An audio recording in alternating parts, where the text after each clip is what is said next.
On this episode of the Apple Watchers, Apple updates watchOS, iOS with contact tracing, and more. We'll have details. Apple releases its biggest update to Logic Pro X. Some crazy and not so crazy rumors on Apple glasses and Apple's over-the-ear headphones. Possible charging and battery issues with the iPad Pro Magic Keyboard. Apple acquires virtual reality startup Next VR. And Apple details how it's opening some retail stores safely. All this, our picks, tips, and much more. This is episode number 26.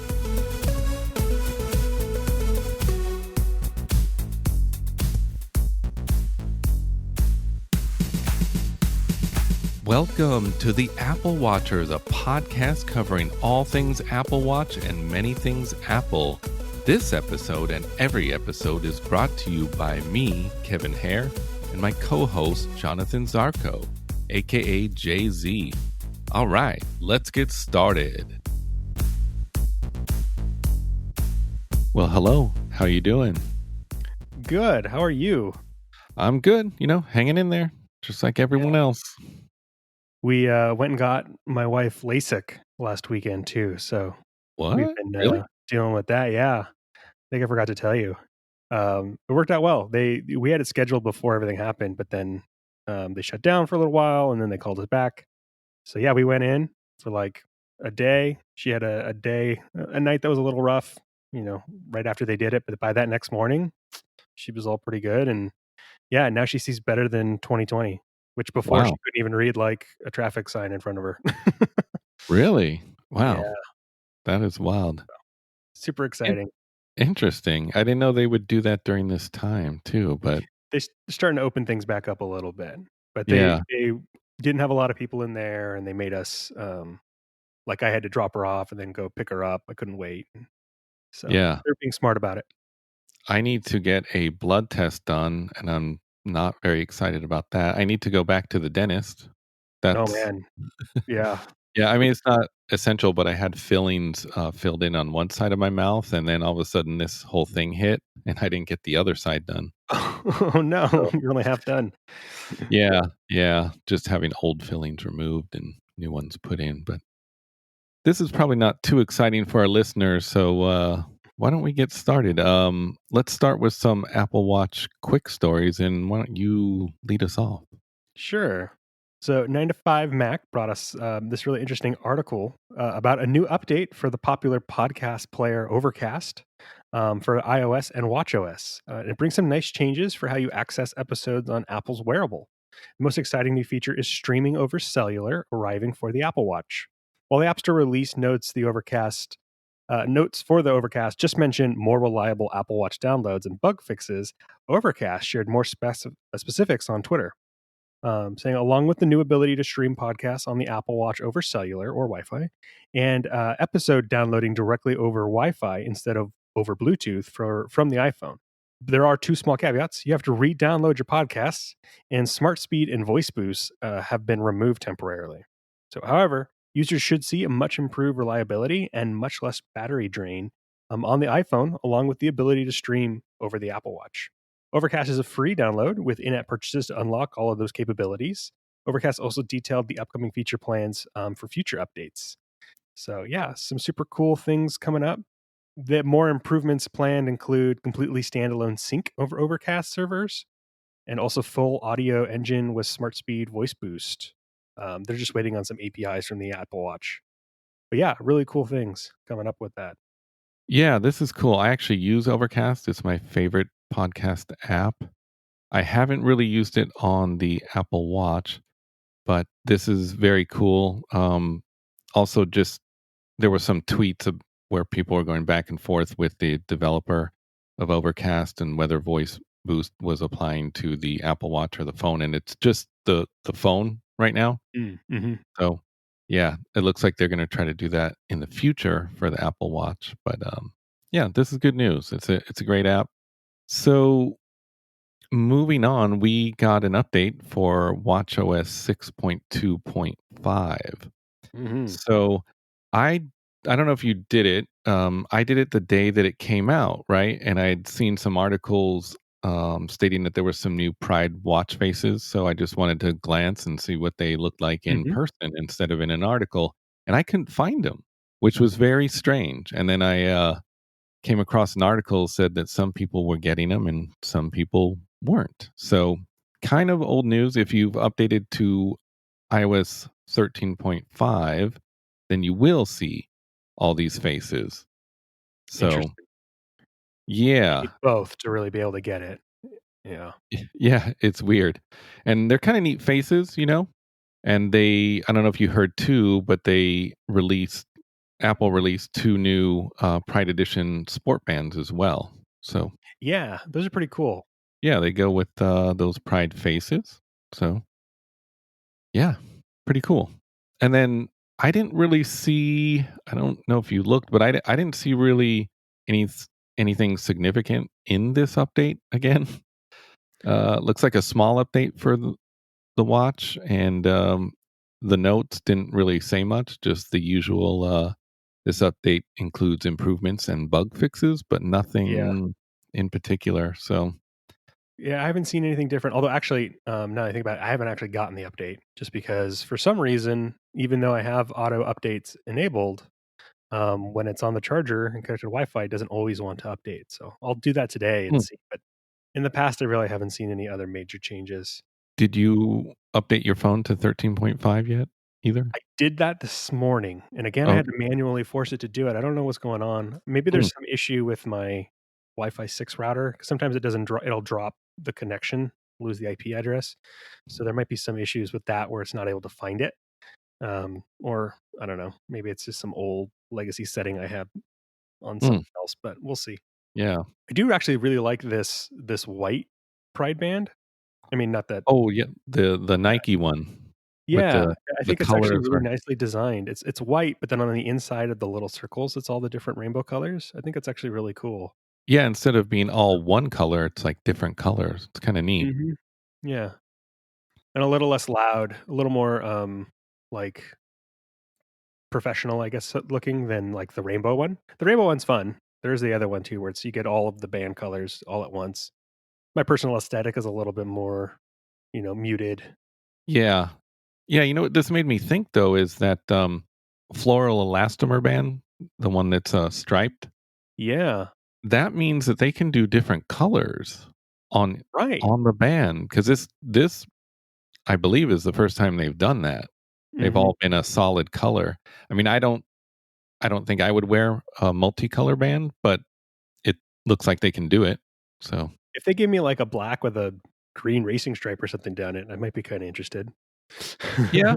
Yeah, I might do something like that. I mean, I've done, some NATO type bands that usually Mhm. have a stripe, like, I've done the one that looks like the James Bond stripe.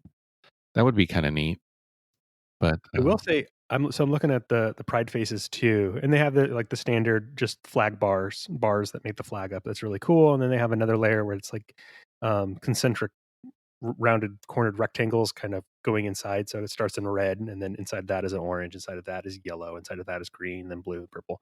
And that's nice. But the other one they have, which is just a rainbow spectrum that kind of goes around in a circle, is really cool. It reminds me almost of like a color picker too in some of these design UIs, like in Photoshop or Sketch and stuff like that. I think it's kind of fun. I might actually put that on. I think that's kind of neat. yeah, it's pretty Well, cool not a stuff. huge fan of the analog actual clock though, so we'll have to see if it works with, the other pieces on it. Pretty cool. Yeah. So let's see, moving on, talking about the watch, there is a new activity challenge for World Environment Day next month, and this was an article again from 9 to 5 Mac. It's scheduled on for June 5th, to celebrate World Environment Day. The challenge encourages Apple Watch owners to fill their stand ring by standing and moving around for at least 1 minute during 12 hours that day. Apple did not hold on the Apple Watch didn't hold an Apple Watch challenge for Earth Day last month, likely in an effort to encourage people to stay home for the COVID virus. And this year marks the first activity challenge in celebration of World Environment Day. But it is funny that it says you have to stand for 1 minute during 12 hours.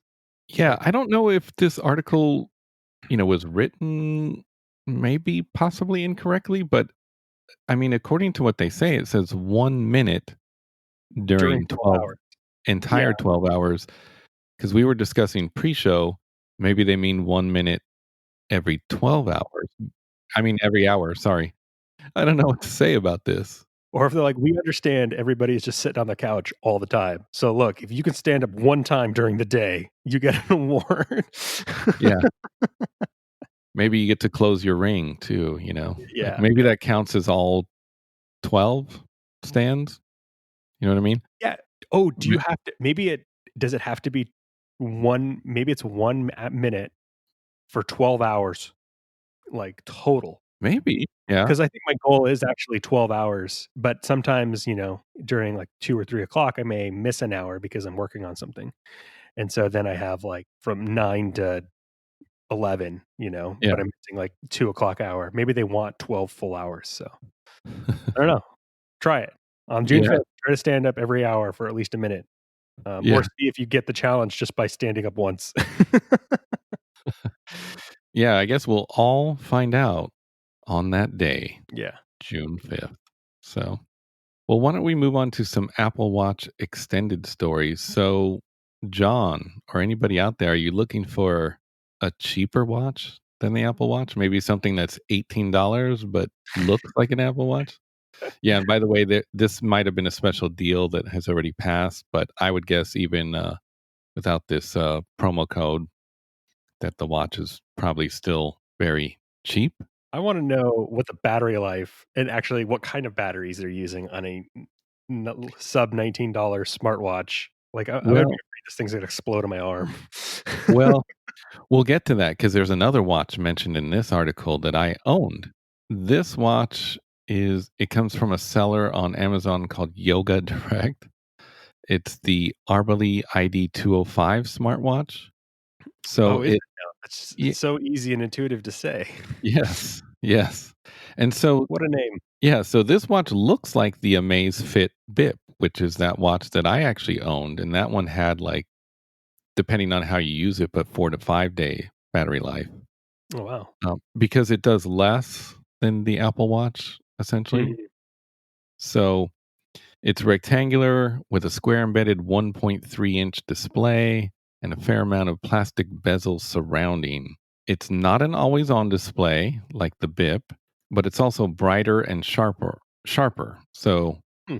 it employs a touch screen along with a function button on either side. The left one immediately engages your preferred fitness activity. The right one is a back button. The options are all just swipe away from the watch face, of which there are four to choose from. So only four watch faces. So Hmm. yeah, so CNET kind of went over the things that they like as well. Let's go over some of this. So yeah, they said the display is big and bright. The battery life about a week. Notifications are pretty good, right? The simplicity, of course, has what breathing. Oh yeah, it has music controls, breathing exercise, a stopwatch, low power and do not disturb modes, and even a flashlight function.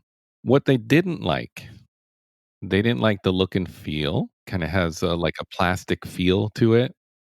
It has no Very clean built-in, toy. yeah, no built-in GPS. Instead, it pulls data from your phone. Only four watch faces. That's kind of a downside. I wonder if there's going to be like people that build faces for them. When I had that Amazfit Bip watch, you can actually find other faces. Like there was tons of Hmm. them. None of them looked very good, but there was tons. See, it's not fully waterproof. So CNET says, although the watch promises to withstand sweat and rain, it's not fully waterproof, meaning it doesn't belong in the shower or pool. Yeah, so their bottom line, if you buy this expecting an Apple Watch, Samsung Galaxy Watch, or the like, you're going to be disappointed. But if you want a basic smartwatch with some good features like solid battery life at an incredibly low price, there's a good chance you'll like this very much. So this is more probably a competitor to that Amazfit Bip Mhm. watch. It I does thought look it an was awful lot like an Apple Watch. yeah, yeah, probably more than the Amazfit Bip. And I gotta say though, even if it's not on sale for $18 anymore, it might be like 25. That's a steal. It's actually $41 now. Oh, 40? Really? Yeah. There's a 41. $33 version. Actually, okay, so if you get the blue version, the blue band, it's $33. But the black is more expensive. The black is $40. And it's literally just the band though. So Hmm. that's weird. But yeah, like they said that the screen was bright, so that's good. And I mean, if you're just looking for a simple um, activity tracker, looks pretty good. Reading in the comments, somebody said they got 11 days of battery life, so that's pretty crazy. Yeah. But again, when you're not doing a lot of other things, it's Yeah. easier to maintain your battery. I think when I had that Amazfit Bip, the two things I did like about it was the battery life. Even if I used it a lot, I would get like 3 days. And then it had that reflective type screen on it, so it actually looked brighter outside. Oh, interesting. Yeah, it was kind of neat, but I would imagine there's a lot of downsides to that type of screen as well. Otherwise, Apple probably would have used it on the Apple Watch. Yeah. Probably doesn't have quite the touch sensitivity or Well, something if you like got that. like a kid too that's interested in an Apple Watch and you're not yet sure if Yeah, they will, can actually take care of one, you could get them one of these and see how it goes, and they'll be able absolutely. to get some of the things, and could be a good little trainer. Or if you're going somewhere and you want some kind of a tracker, but for whatever reason you're nervous about taking your Apple Watch, good little cheap alternate too. So cool. Yeah, and I would imagine the price would come down. There might be just a demand for them. Hmm. That's why the price kind of surged. So, Yeah. anyways, Moving on, Stanford's University Health Innovation Lab has opened enrollment for a new study that aims to see if wearable devices, such as the Apple Watch, can be used to track and identify diseases like COVID 19. This is coming from Appleinsider. Currently, the study is open to those who have been confirmed or suspected cases of COVID 19, have been exposed to someone who had COVID 19, or is at a higher risk of exposure, such as healthcare workers and those who work in grocery stores. The study is expected to take about 24 months and will require participants to take a daily survey, which will take up to 2 minutes per day. Participants must wear their device, such as an Apple Watch or Fitbit, for the entire duration of the study, with breaks as needed. The enrollment page warns that researchers will need to access a participant's psychological data, and it also reads, depending on the device type, the study team will either ask you to share an exported data file or share your device's username and to reset your password to one provided by us during the duration of the study. And sorry, I think I said psychological. It is physiological data. The watch doesn't know what you're thinking.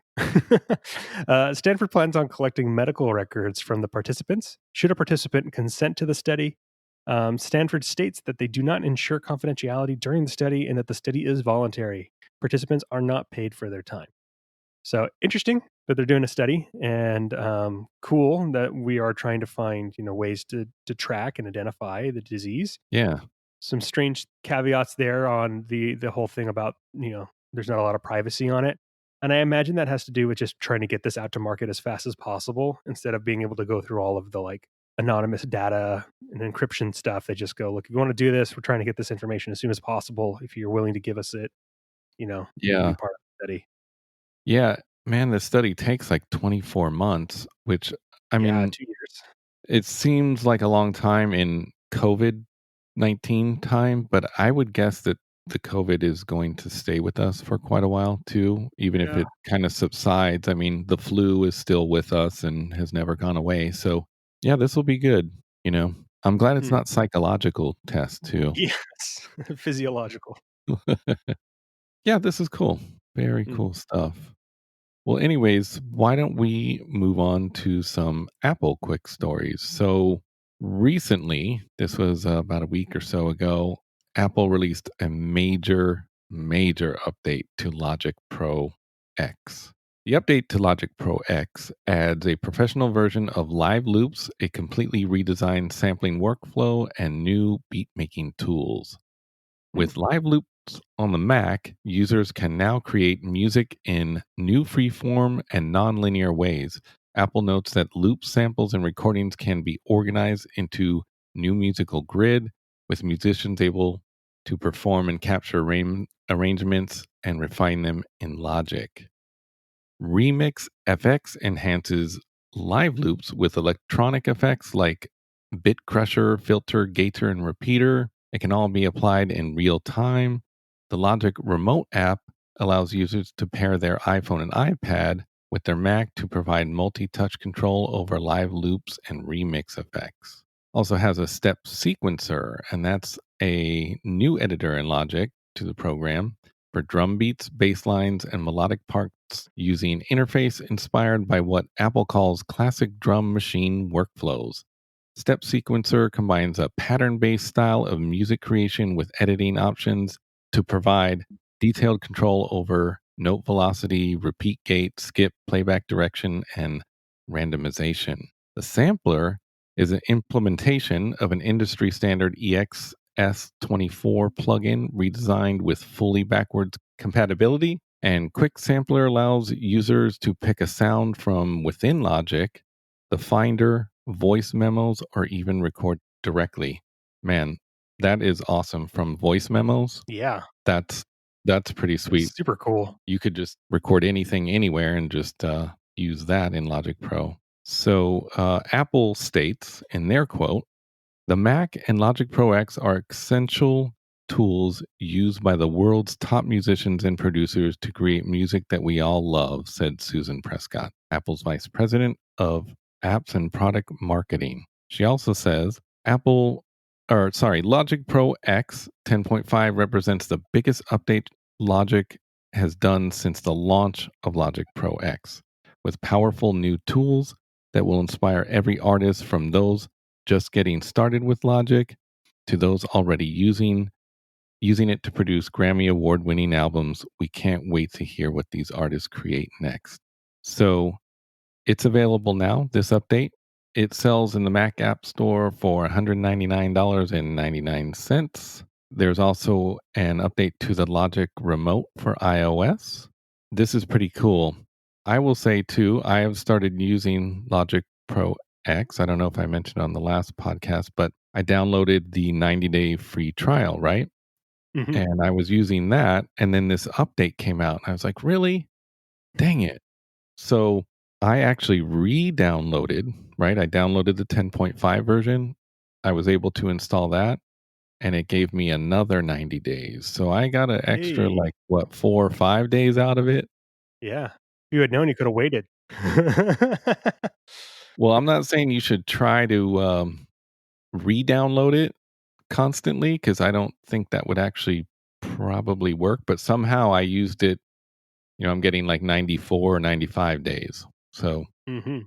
pretty sweet. Well, and honestly, too, under $200, this is a really good deal for the level of this Yeah. software. Like, it's insane. Yeah. So, I've heard it asked on another podcast whether Logic Pro X is like a real recording program and used professionally, and it is mhm. like 100%. It is definitely a steal. On a side note, too, I will actually be using it to process this podcast episode, do all the post processing. All So right. we'll see. Yeah, we'll see how it goes. If it doesn't sound perfect, just I'm still dialing it in and getting to know all of its features. So there might be a few little bugs here and there, but it should sound pretty good. It's similar to another DAW that I was using. So Super cool, man. And I know it's gonna sound great. yeah, it should be good. All of these digital audio workstations are very similar and have similar features. Just the buttons are in different places, and you kind of get to know them. And there's what's called plugins that you can put on Mhm. each track, and those have effects of their own. It's kind of getting to know them. So Yeah, you're yeah, it should figuring be out a good. new user interface and stuff. So, cool. Yeah, should be good. But I highly recommend, if you don't have it and you're at home and you're into recording music, and you have a Mac, get the free version for 90 days before you spend that $200, because why not? And it's literally identical to the paid version, Yeah, you're getting the full thing. the full thing for 90 days. So do it. All right. For our next story, Apple released iOS 13.5 back on the 20th. So that was a few days ago as of this recording. The iOS 13.5 speeds up access to the passcode field on devices with Face ID when you're wearing a mask and introduces the Exposure Notification API to support COVID-19 contact tracing apps from public health authorities. This update also introduces an option to control automatic prominence of video tiles on group FaceTime calls and includes bug fixes and other improvements. Uh, for the Face ID and passcode, simplified unlock process for devices with Face ID when you're wearing a mask. That passcode field automatically presents after swiping up on the bottom of the lock screen when you are wearing a mask. Also, when authenticating with the App Store, Apple Books, Apple Pay, iTunes, and other apps that support signing in with Face ID. For the Exposure Notification API to support COVID-19 contact tracing apps from the public, this is actually an opt-in feature, and there are currently, at the time of this recording, only a few states requesting access to the API here in the US. So once the app does become available in your country or state, you'll have to install the app and then grant that app permission to use the contract tracing feature. With FaceTime, the option to control automatic prominence of group FaceTime calls so video tiles do not change size when a participant speaks should help with some of that kind of jumping around that happens if you're doing a large group chat Yeah. on FaceTime. And then also for emergency services, the option to automatically share health and other essential information from your medical ID with emergency services when you place an emergency call. I believe we talked about that on our last one, but it basically sets it up so if you call 911, it sends some more of your information through that. Oh, yeah. We did mention it. I also enabled this because it goes through a whole process to make sure Mm, that you're okay with giving that information. So there's several screens that come up when you enable that just to okay. make sure, Well, that's like, good to do you know. want to do this? Are you Are sure? you You feel sure? it? Yeah. Yeah, which is cool.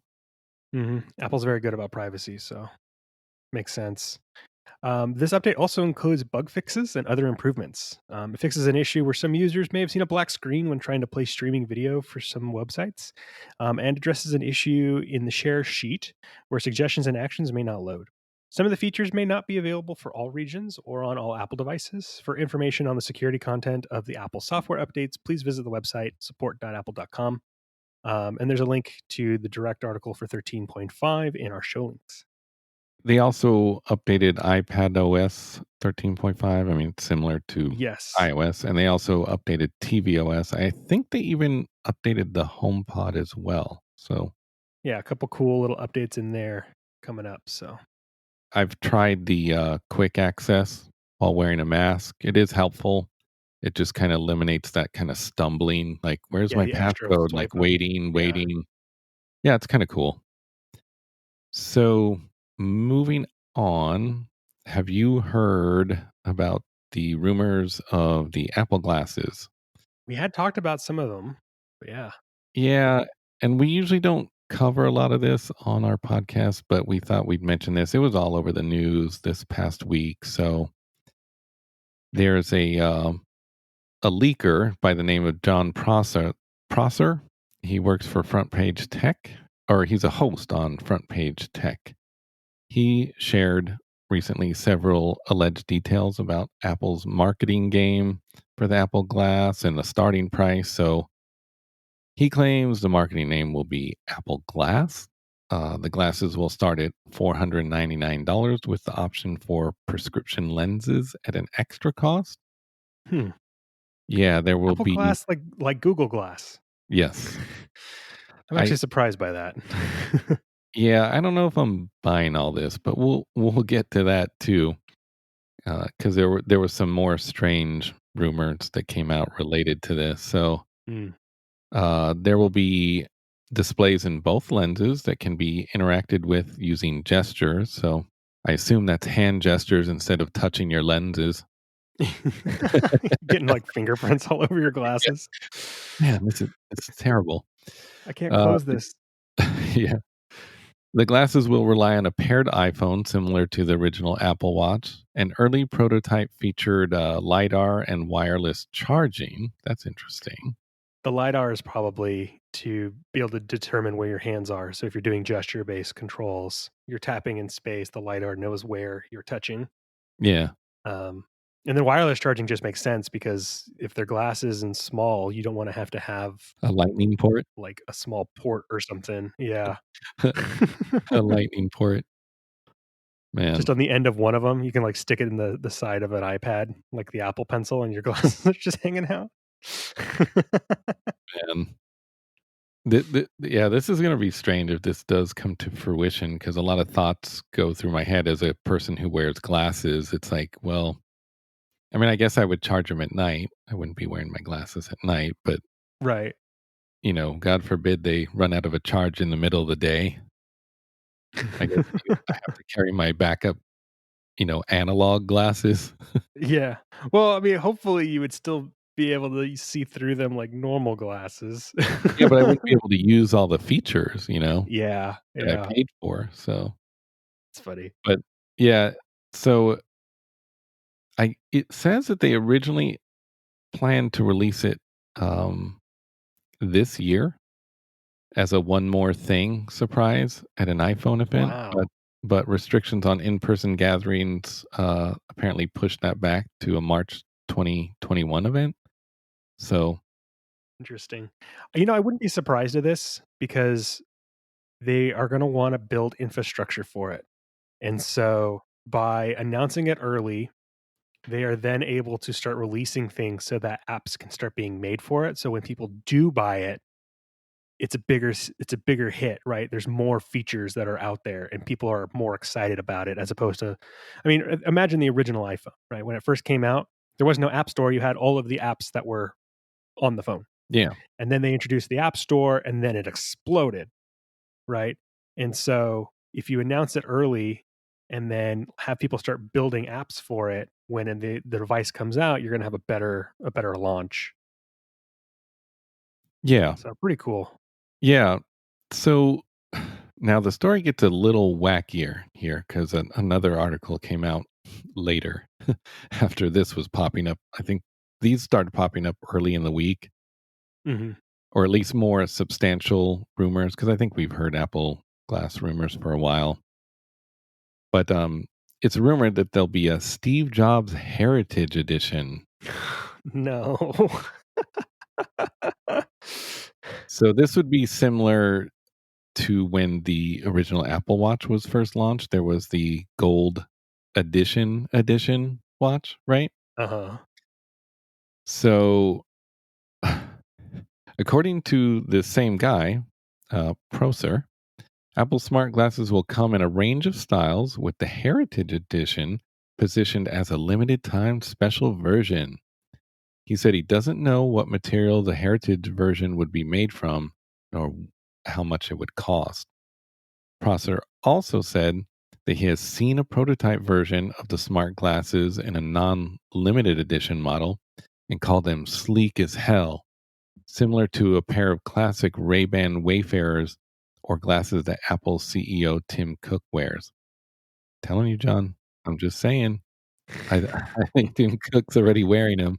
Yeah, he's had him on for a while, man. Yeah, I think when he finally says that one more thing, he's gonna tell us that he's been wearing them for like 2 or 3 years. Yeah. We'll see. This will be like an ongoing debate with me and you. We'll see. Mhm. We'll see what happens. I mean, I will say I'm looking at pictures. If you look at some pictures of, Tim Cook, he does have good style, right? The glasses that he's selected, they're very understated, but, nice. And so, I could definitely see Apple nailing this style and this look, you know? See, I'm just saying that his glasses to me, because they're so understated and they kinda look like a matte gray almost to me, that they're possibly Apple glasses already. I Yeah, don't prototypes. I don't know.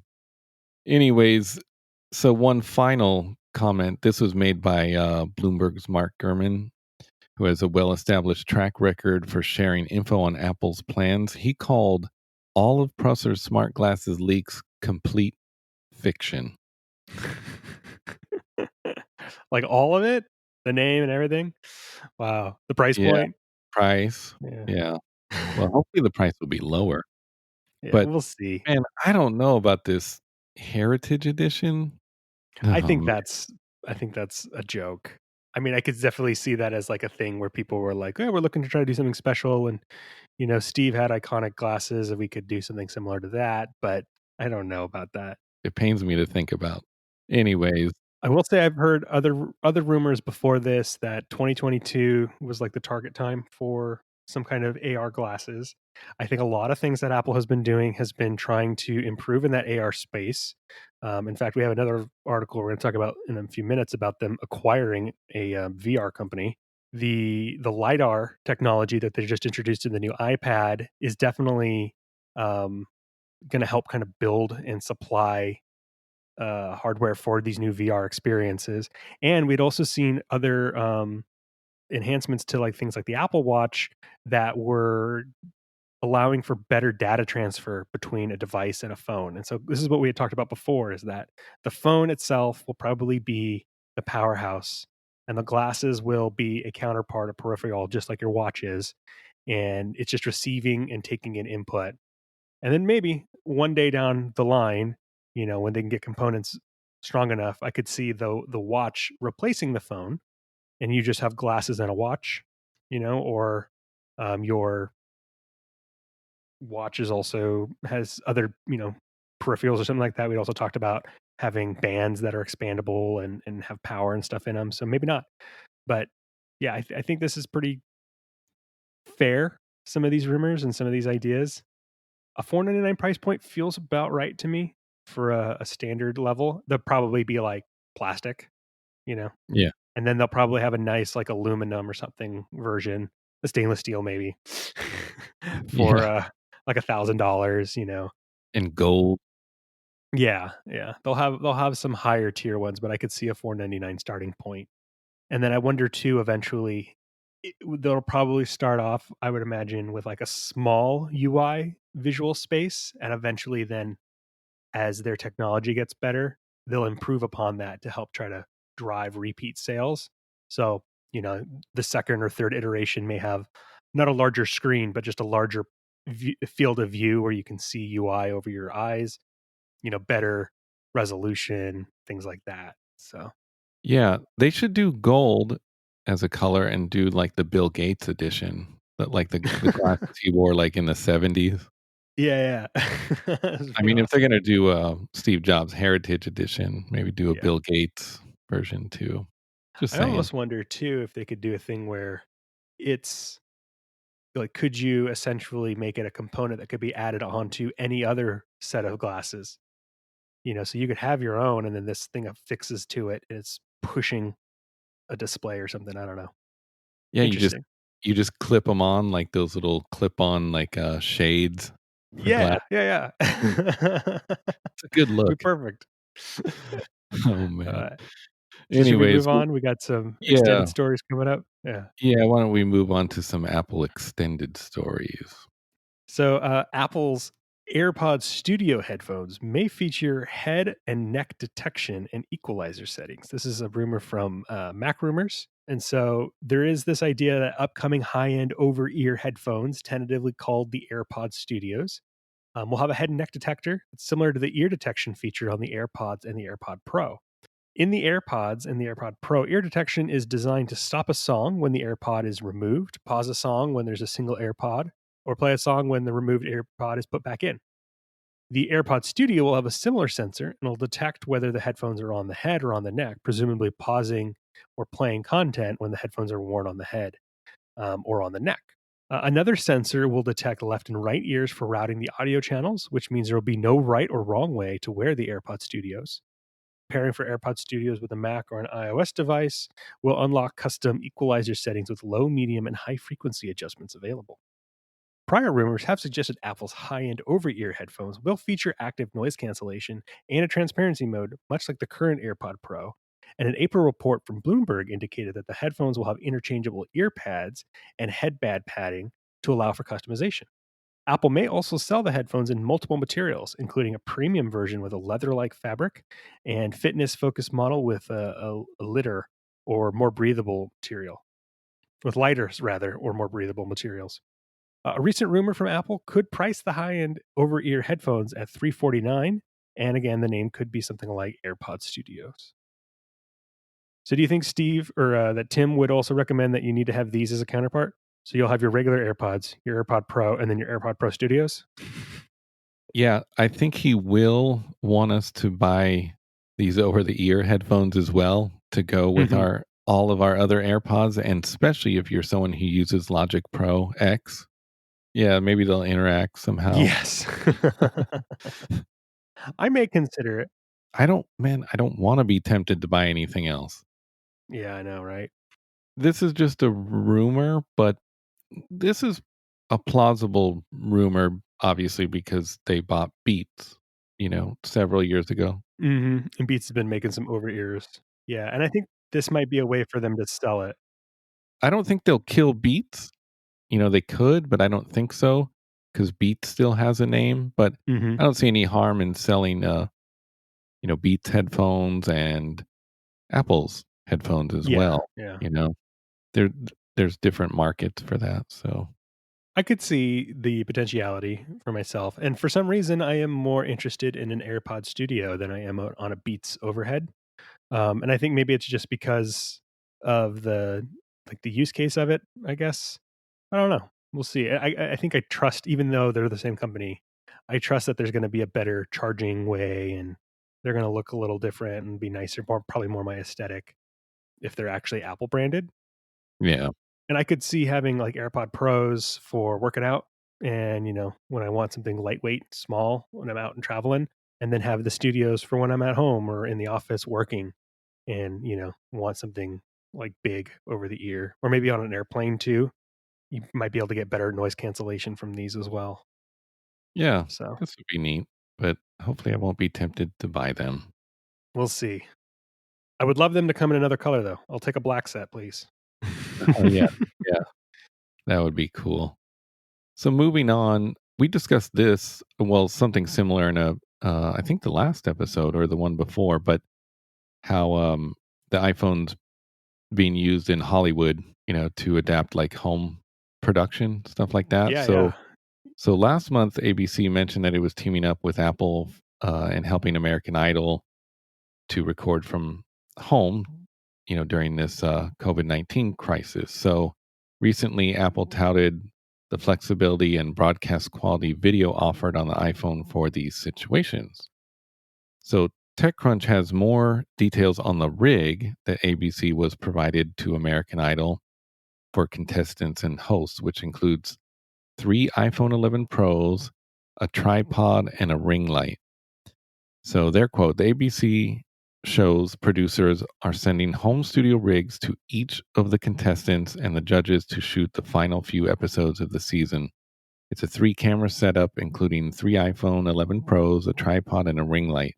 The production team is helping out with camera setup and editing at a safe distance from home. It's kind of neat. They didn't throw in what type of microphone they're using. That's what I want to know. Yeah. Because it looked like they all had the same microphone. I don't know if you caught any of the American Idol. We actually only watched it for that reason. So it's not really my Yeah, jam personally, but, it's it actually is not interesting to mine. hear them using it. Yeah, it wasn't. It's actually not my jam at all either. But I was curious just to see what the quality would be like. Yeah. And they obviously didn't use the microphone that's in the iPhone. And like I said, And it looked. they sent 3? So that's I Yeah, mean, I guess that's so that you can get different angles and stuff too, it so it was. makes it more they can cut it together, make it a little bit more interesting. It Do you was. think they're gonna ask for that back from those contestants? Or do you think they let them keep it, and now they Mm, have 3 iPhones for them and their family? yeah, I don't know. I mean, that's interesting. Yeah, I don't know, 'cause it would take a lot of, decontaminating at this point, Yeah. because they've been handled a lot. I mean, they're still $1,000 each, Yeah, but that's yeah, still probably cheaper than, like, some of the more serious camera setups that you could get. So, yeah. that's smart. So it also says in here, of course, this is a much more complex system than most people need, but it's interesting to see the broadcast production approach applied to the iPhone ecosystem. In a statement on May 11th, Apple touted that it may have many use cases for the iPhone right now. So they quote, "We know that people are relying on their favorite shows while staying at home, and we are happy to be part of the process with the team of American Idol. iPhone offers a unique solution to deliver broadcast quality in the palm of your hand while keeping production staff on air, talent safe in their homes." Yeah, this is pretty cool. I wonder, if they were sort of testing this out too for the upcoming WWDC. I don't know I would imagine they'll use professional cameras, but I'm sure some of it might be on iPhone, Hmm. especially to tout, whatever the new iPhone 12 is, right? Yeah.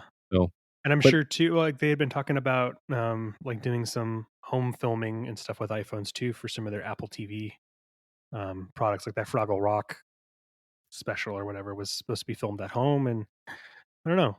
There's a lot of people doing self promotion and self yeah, production, and yeah, if that's a good way that they can start getting good quality audio and video, yeah, definitely be a boom for Apple. yeah. Part of the reason I put this article in this episode, though, is, you know, I think Apple keeps patting itself on the back like this is amazing quality. And once you see it on a big screen, we purposely watched American Idol on a big screen. It looks good, Hmm. but it's not amazing. And of course, they had to use different microphones because the microphone in the iPhone would not be good to sing into. But Hmm. I would hope that this maybe opens up some new doors for better technology, microphone technology, even video as well. I'm sure video will keep getting better. I mean, it looked good, but we've all seen Skype calls or Zoom calls, and Hmm. people's audio sounds terrible. It just it kind of, to me, I realize like that technology does need to change and grow, Hmm. especially if we keep this type of lifestyle. A lot of people working from home and Skyping in and Zooming, you know, definitely need some better technology, but it's good, you know. Hmm. Anyways, Moving forward, iDrop News has some information about the iPad Pro and the Mac, or I'm sorry, and the Magic Keyboard. iPad Pro users who need to get serious writing done, Apple's new Magic Keyboard is a great accessory that's easily worth the higher asking price, as it's well made, simple to use, and offers a typing and trackpad experience that's currently unmatched by any other iPad keyboard accessory. Apple unveiled the new Magic Keyboard alongside the new 2020 iPad model back in March, and while it wasn't expected to be available until May, Apple actually started taking orders mid April. And for most early adopters, had the new keyboards in hand by the end of last month, like me. Further, despite the fact that it was released for the 2020 iPad Pro, the Magic Keyboard fully supports older 2018 iPad Pro models as well. Unfortunately, it seems that a few users have been running into some odd problems with the new Magic Keyboard, including incompatibility with some third party chargers and cables, as well as finding that using the keyboard drains their connected iPad Pro more quickly than one would expect. Recently, MacRumors reported that several of his readers had complained about an inability for the iPad Pro to charge properly through the Magic Keyboard's USB C port, which passes power to the iPad Pro through the smart connector found near the rear of the device. Although the port on the Magic Keyboard is supposed to provide the same charging capabilities as the ones found in the iPad Pro, several users in the MacRumors forum and on Reddit have reported problems when connecting third party USB C chargers and cables to the port. For the most part, using the first party Apple charger and USB C cable that comes with your iPad Pro appears to work fine. But for those who are trying to use chargers and cables from companies like Anker or Morphe, they have seen mixed results. While some of those who have contacted Apple support have been told that it's only supported by the official Apple charger, this seems like an incorrect response, as USB C is supposed to be a universal charging standard, and certainly any USB PD powered adapter that can charge an iPad Pro directly should be able to pass that same charging current through the Magic Keyboard. At this point, if you're encountering any problems with the USB C charger and the cable that otherwise works properly when connected directly to the iPad Pro, iDrop recommends contacting Apple support to try and get your Magic Keyboard replaced, since it definitely doesn't appear to be a normal behavior. The second problem that seems to be related recently by some readers on 9 to 5 Mac is that the iPad Pro battery drains noticeably faster when connected to the Magic Keyboard. Since the Magic Keyboard doesn't contain a battery of any kind, it draws the power it needs to operate directly from the iPad Pro. However, since the most energy hungry feature of the Magic Keyboard is the LED backlight, any extra power drain should be unnoticed compared to the battery drain required by 120 hertz ProMotion display, the A12Z CPU chip, and the Wi Fi, and in some cases, cellular radios. Some signs of this are there as well, with one user reporting that the Magic Keyboard backlight remained on even when the iPad was asleep with the screen off, which could certainly amount to a higher battery drain over an extended period of time, especially if it remained on when the iPad was closed. However, if the backlight is presumably managed by iPad OS, this could just be a software glitch. The iPad Insight blog also encountered the same problem over the past couple weeks. However, it was resolved after they got their Magic Keyboard replaced under warranty without any software or setting changes to the iPad Pro. According to their report, the original Magic Keyboard had lost 25% of the power during 2 hours of writing, even with the backlight turned completely off, which was pretty stark drop compared to the 45% decrease from watching 5 hours of streaming audio with the keyboard connected. By comparison, the replacement Magic Keyboard only had a battery decrease by only 6% in an hour of solid use. Without the backlight, it was only 6% and 11% with the backlight on. iPad Insight adds that this is still more of a power drain than they'd experienced with the Apple Smart Keyboard Folio, but that it still fits within Apple's advertised 10-hour battery life. So, with most Apple stores still closed right now, if you're experiencing problems, you pretty much are limited to either living with them or requesting a replacement online, in which case you'll likely have to do without your Magic Keyboard for a while. Maybe, and we'll get back to that. The good news is, however, if you have the Magic Keyboard covered by Apple Care Plus for your iPad Pro, so it may offer some additional options, such as the possibility of an express replacement. But it also means that you have plenty of time to deal with the problem, whether it's happening now or even if it starts to occur in the future. This is interesting. Have you had any issues with your Magic Keyboard? I have had zero battery issues with my keyboard. I haven't had any issues with the backlighting coming on when it's closed. I haven't had any issues with it charging. Um, so I'm wondering if maybe it has to do with the older iPads. I'm curious if the people who are having these issues maybe have an older iPad, if that's part of it, or if connecting a third party charger may have damaged something and or screwed up the battery in some way. I don't know. It is weird though because USB-C is supposed to be a universal standard, so really those things shouldn't happen. But the cord itself should be fine.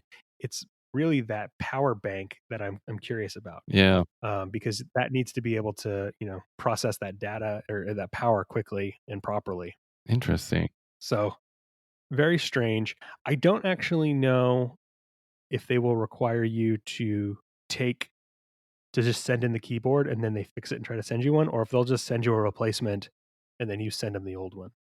I had an issue with an AirPod, and we'll talk about that in a little bit, but it was a similar kind of process. So Yeah. very strange. I'm curious if anyone else is having this issue. If you guys want to reach out to us on Facebook or something and talk about it.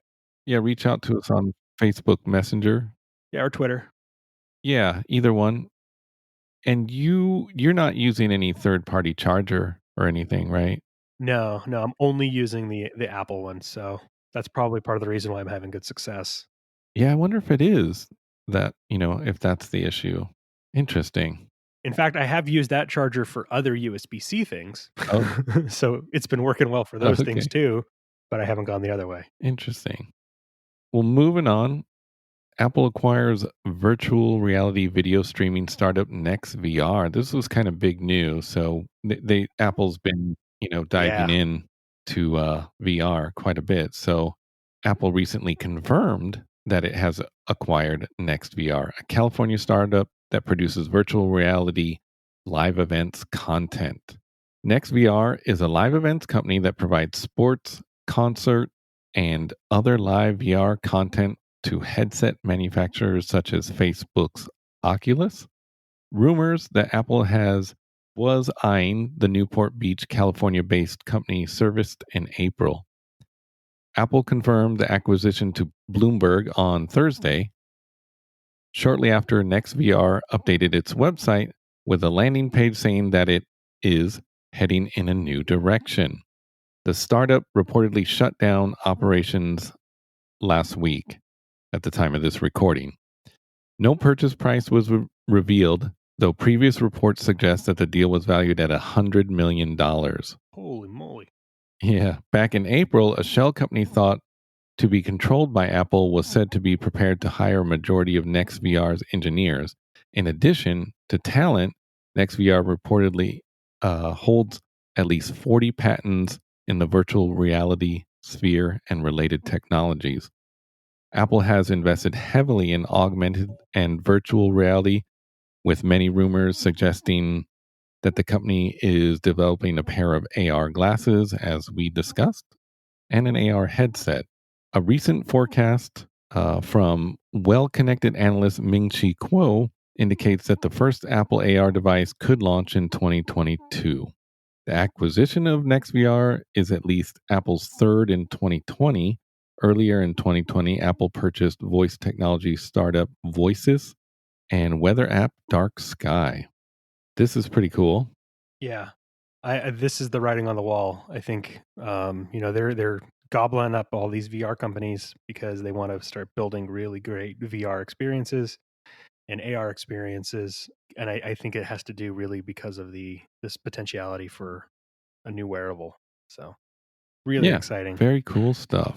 So next up, Apple has detailed its approach to safety in retail stores with the plans to reopen more than 25 U.S. locations this next week.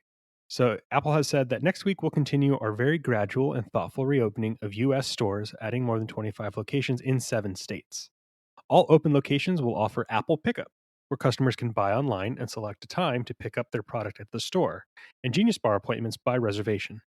Some locations will offer only curbside or storefront service, and we encourage all customers to check their local store webpage for more information about the hours and services offered. Customers can also visit apple.com for support by phone or chat. Apple also continued saying anyone visiting our store will see some additional steps, including social distancing, which creates ample open space for customers to have one-on-one connection with our team.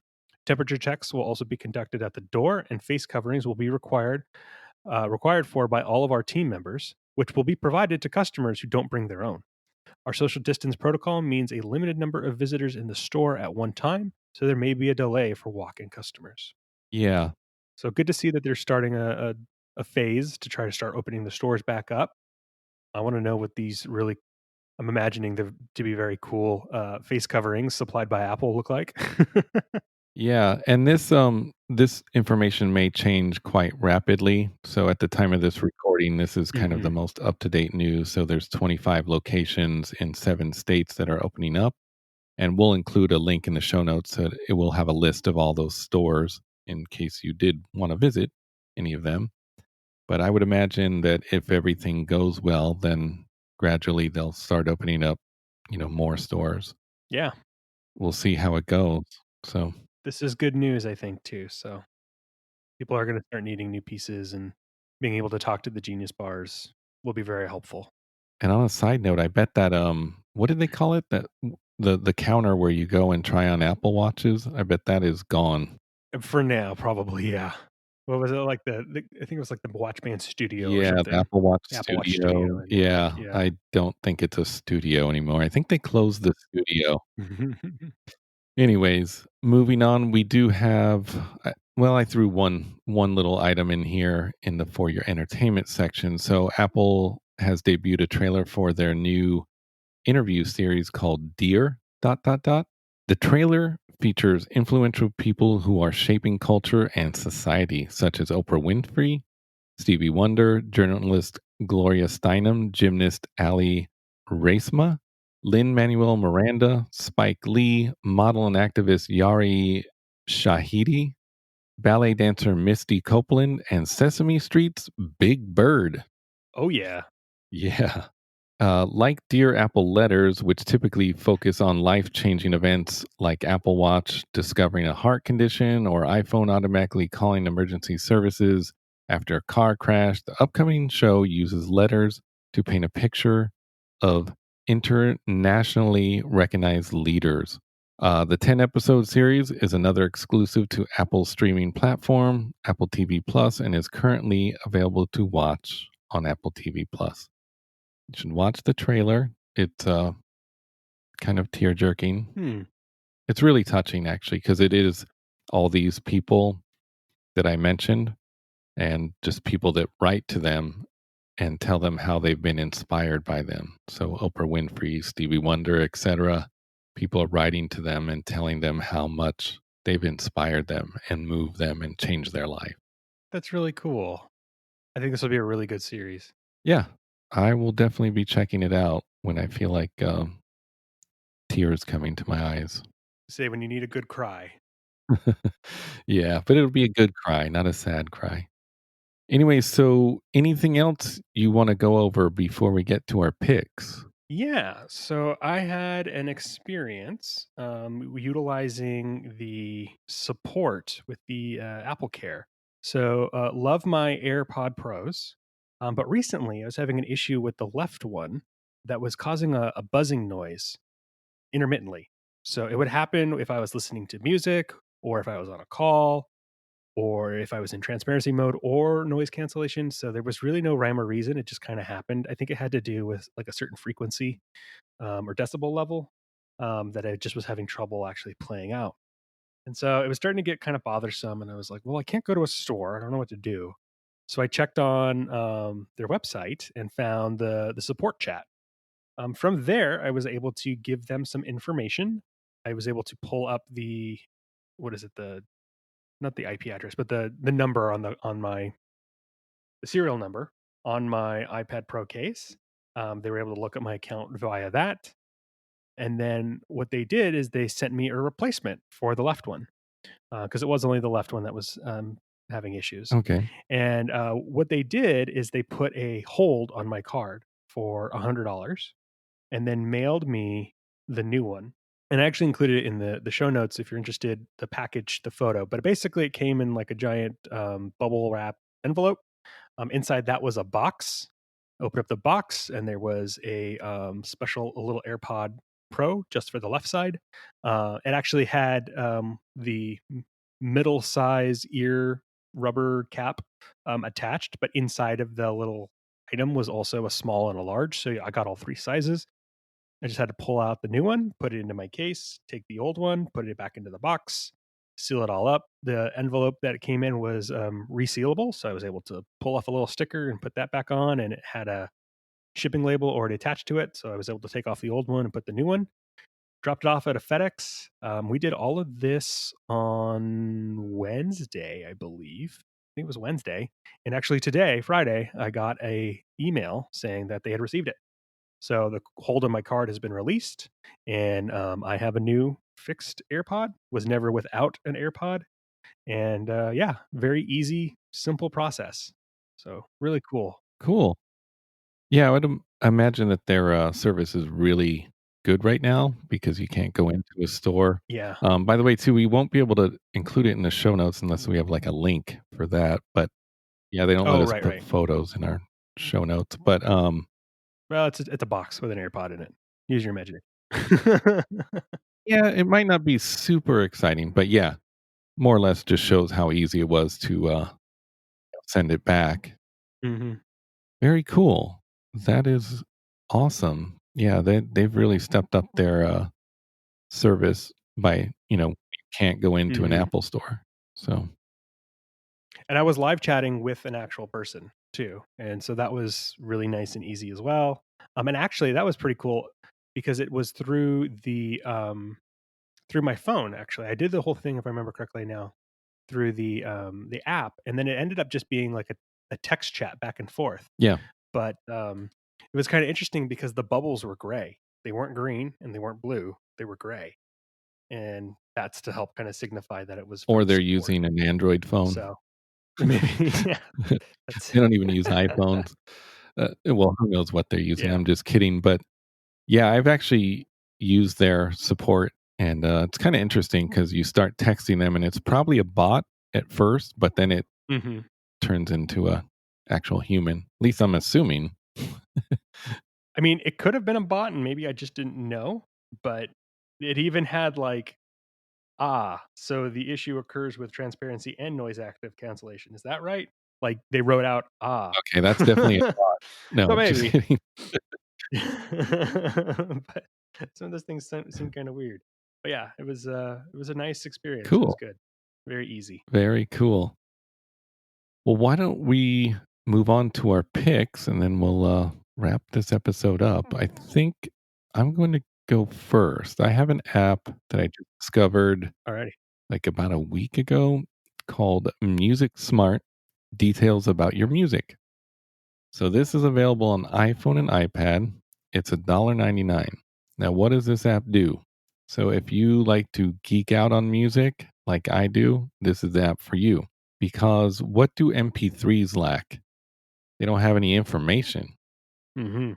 We used to buy maybe CDs or back in the day, some cassettes, LPs, and they would have a lot of information. Or sometimes they would, sometimes they wouldn't. But liner notes, lyrics, who produced the album.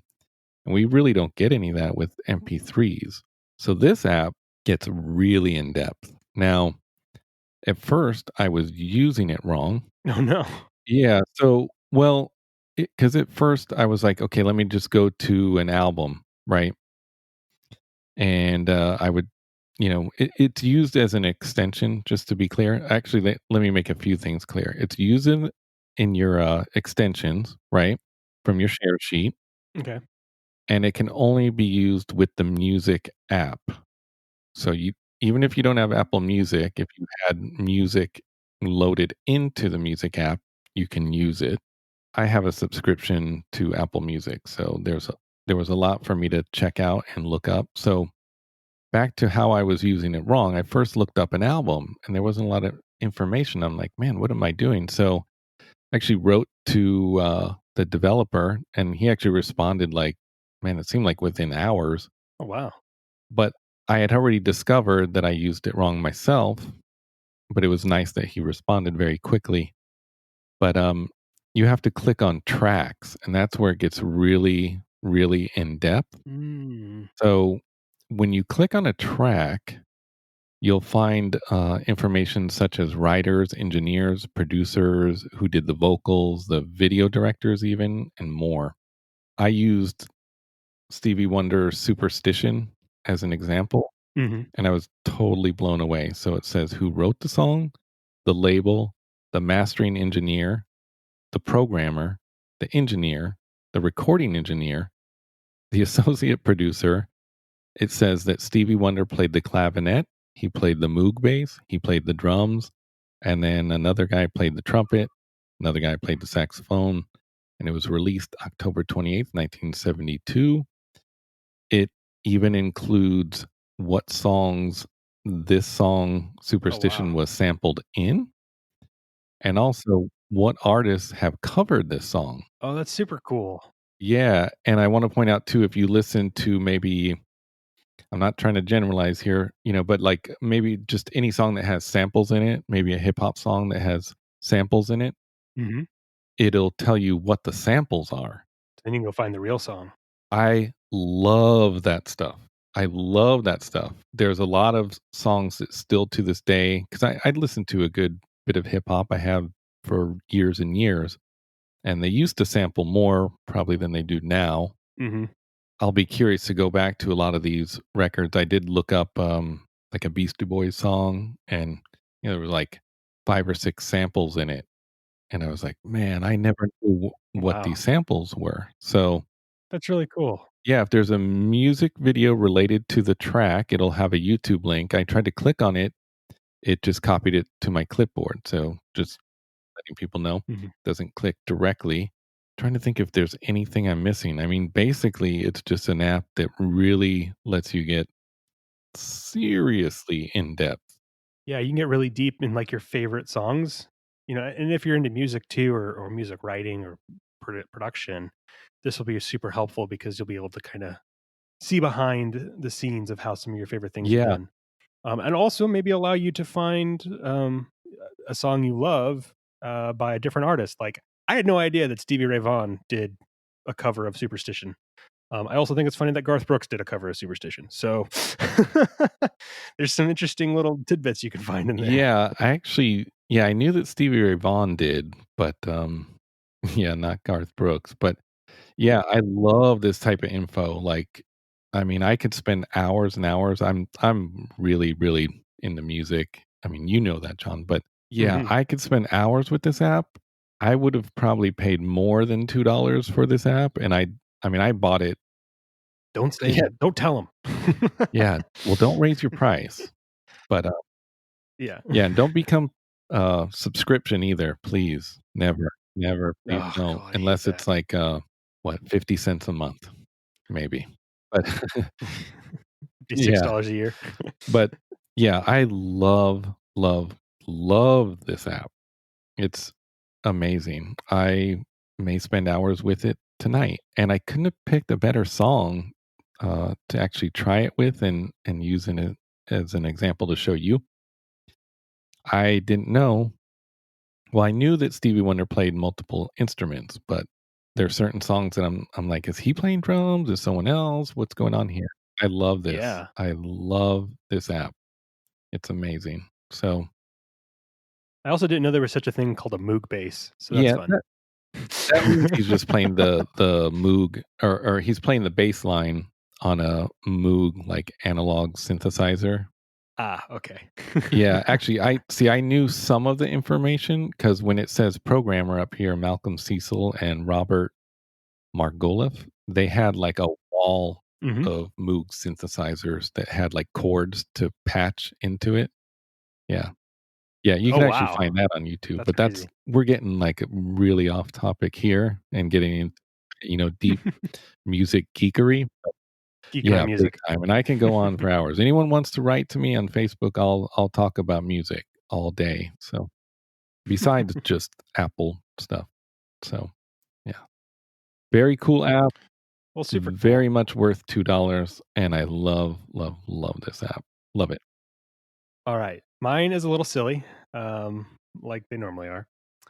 This one is actually a application for your Apple Watch. It's called Nomi, Nomi. It's a pet for your Apple Watch.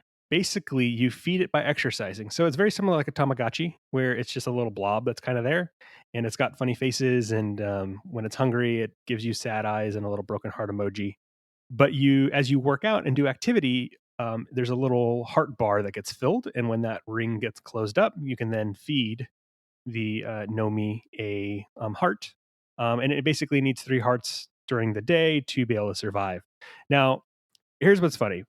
This thing is basically self-emotional warfare because it just gives you these sad eyes. We don't feed it, so it means you're not working out. Also, if it gets below 3 hearts, it dies and goes away. It's basically their way of showing you like your streaks, right? How long you're able to do it. And actually, since I've had this for a few weeks now, and the developer has put out an update that made it a little bit easier because 2 of these guys died on me, even though I was working out every day, which made me mad. He actually put in an update recently so that you can choose to have just instead of having your exercise bar be part of the way to fill that, it actually is just doing it based off your activity. And the thing that I was noticing was that it would fill the bar and then it would stop tracking your activity. So you only need to do 30 minutes of activity a day to be able to keep it alive. But if I go out and I do a 75-minute workout, um, it doesn't give me 3 hearts worth of activity unless I, every 30 minutes, hit it and fed it. So now what it does is it's tracking just activity throughout the day, not my actual workouts. And it gives you notifications of like, hey, you have a heart that's filled. You can feed it now. So I've had much better success keeping it alive. Also, because of the virus and making it harder for people to be able to go out and do exercise for it, they added in a new feature where if you can keep your heart rate over a certain level, I think it's 125 beats per minute, for 7 minutes, it will automatically just fill a heart ring for you that you can feed it. So, what's kind of fun though is it starts off as a little white blob. You hatch an egg when you first do it, you get to give it a name. Starts as a little blob. You can feed it, you can tap it to pet it, which is kind of fun. It's got a complication that you can put on your watch face so you can kind of see its face. And it will give you a notification of whether or not it's happy or sad. If it's hungry, it'll give you like these sad eyes and show you that you need to feed it from there as well. And after so many days of being able to keep it alive, it actually evolves. And so it goes from being a blob and then it ends up getting like some feet and some little. Now mine has like ears. One of the ones I had before had a little horn, and so it's kind of cute. There's a great little animation when you tap on it, and when you feed it, like jumps up and bites it. So it's a fun little thing. It's $2. It's a nice way to kind of encourage you to do your activity. because there's a little bit more higher stakes for it than just trying to keep streaks alive. You're actually trying to keep a virtual thing alive. So yeah, we'll see. I think right now my longest streak is 14 days. I'm currently on my third one because again, before the updates, it was having issues where it wasn't tracking everything. And so now I have a 12-day streak going. So we'll see how long this guy goes. But yeah, Nomi for the Apple Watch. Lots of fun.